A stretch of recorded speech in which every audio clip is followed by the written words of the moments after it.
Hola maniacs out there, welcome back to the channel. It's so great to see you again. So you guys may remember last year I made a video like this where I did an Ask Brian, but it was specific for voice acting and like voiceover questions.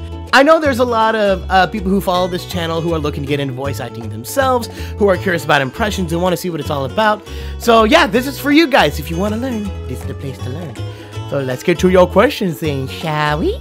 First off, we have Jerry Memington. What is a good starter impression for beginners? Now, I get asked that a lot, and honestly, there is no good first impression.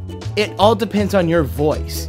Your voice will just naturally fit certain characters. Like, I know my first impression was Scooby-Doo, but at the same time, I know tons of other voice actors who have struggled to get that voice and worked months and months, and I got it in a matter of seconds.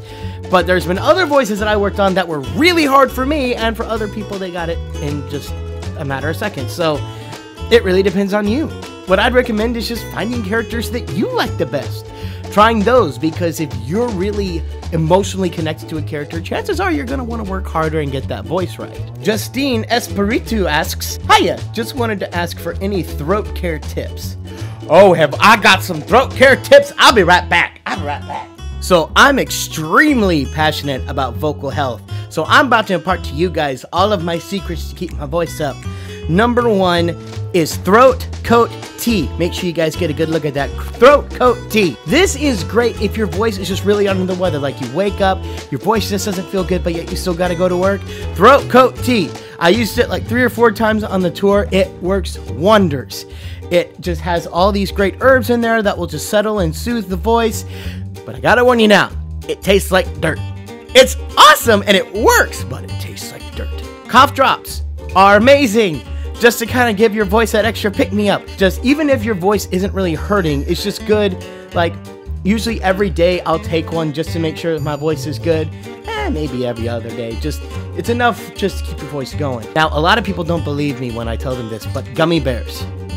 Gummy bears are amazing. Now, if you don't believe me, this has actually been certified by doctors. I have had most of my professors at my college, DBU, swear by gummy bears, and I have tried it, and it has rung true. And here's the reason why. There is glycerin inside these gummy bears. Now, if you sit there and suck on them, don't just eat them, but suck on them. That glycerin will go down your throat and coat it in a protective layering that'll make your throat feel better. Gummy bears, they're amazing. I always have them in my house, gummy bears. And the best thing that I have is just water. If any of my friends can tell you this, in my refrigerator, 1/3 of my fridge is taken up by water bottles and like sparkling water and like every other water you could think of. I have it all the time and I'm constantly using it. Like, I always have water when I'm recording videos. I've always got some sitting off screen because it's so important. Hydrate, hydrate, hydrate. I can't say that enough. IBR.Ali asks, can people who don't know how to do different accents, impressions, and voices still be good voice actors? Yes, absolutely. Everyone, when they think of voice acting, immediately thinks of animation and cartoons and like movies and stuff like that. But a lot of voice acting actually takes place on commercials and promos, and for those, 9 times out of 10, you just use your regular voice.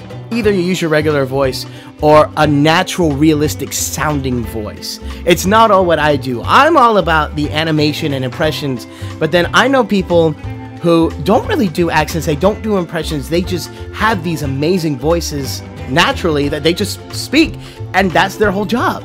And even then, sometimes it doesn't have to be anything that unique and different.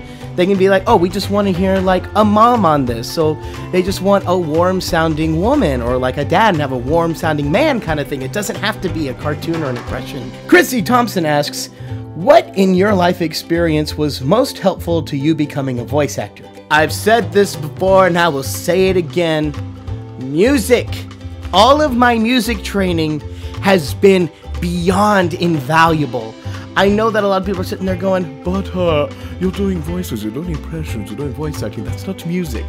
But music and voice acting have so much in common, and it's because of the skills that I learned in music that I'm able to manipulate my voice the way I do.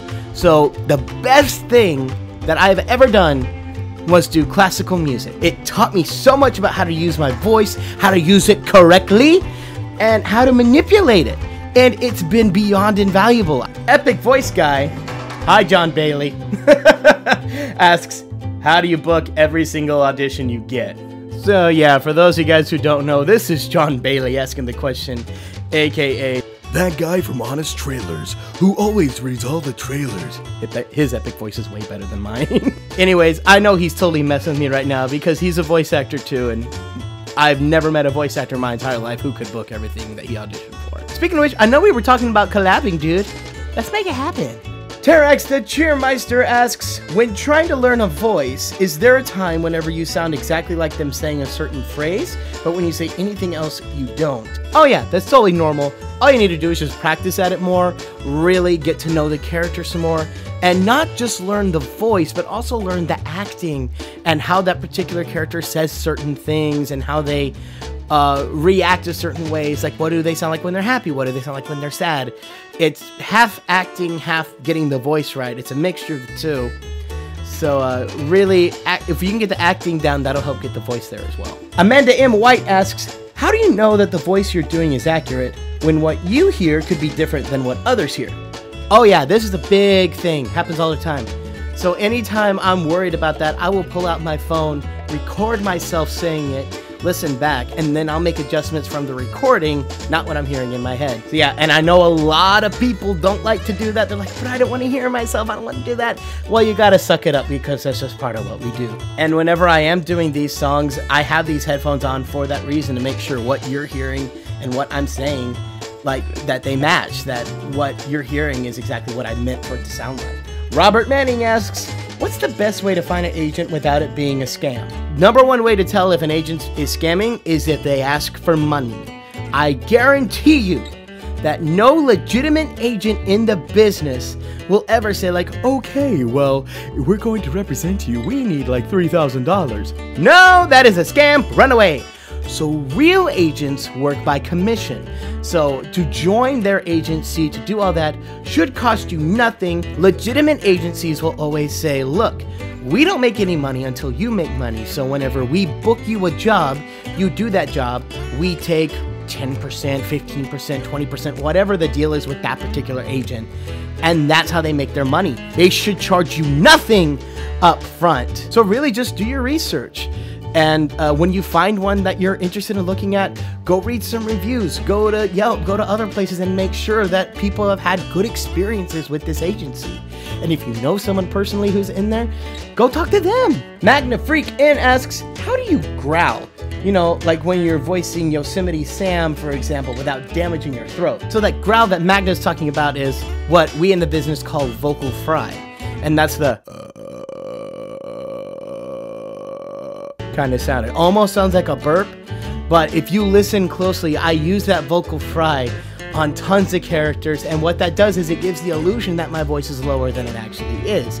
Like, you'll even hear that on characters that aren't that low, but I need just a little bit more to make it happen, like Tigger.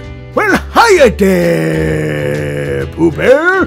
Like you hear when I get low, there's that vocal fry on there. And the best way to protect your voice while you're doing vocal fry is to support all the air, all the weight on the diaphragm. What so many people will do is put every ounce of muscle on the throat and just go like, that will destroy your voice. Do not do that. I will find you and I will take a vocal health book and like hit you over the head with it and say, don't ever do that again. I'm not gonna do that because I really don't know where you live, but if I could, I would. I'm very passionate about vocal health. Definitely look up some diaphragm training exercises. Diaphragm is essential to being a voice actor or a singer, doing anything with your voice. Your diaphragm is your best friend and you gotta learn how to use it. You know how a lot of people always say, lift with your legs and not your back. It's the same principle. Don't make everything happen with the throat. Bring all the support and the power from the diaphragm. Remember what I said last video?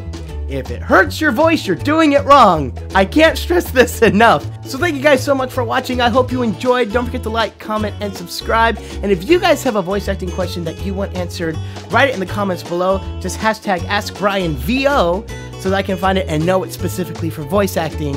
And then I will see you guys later. Bye!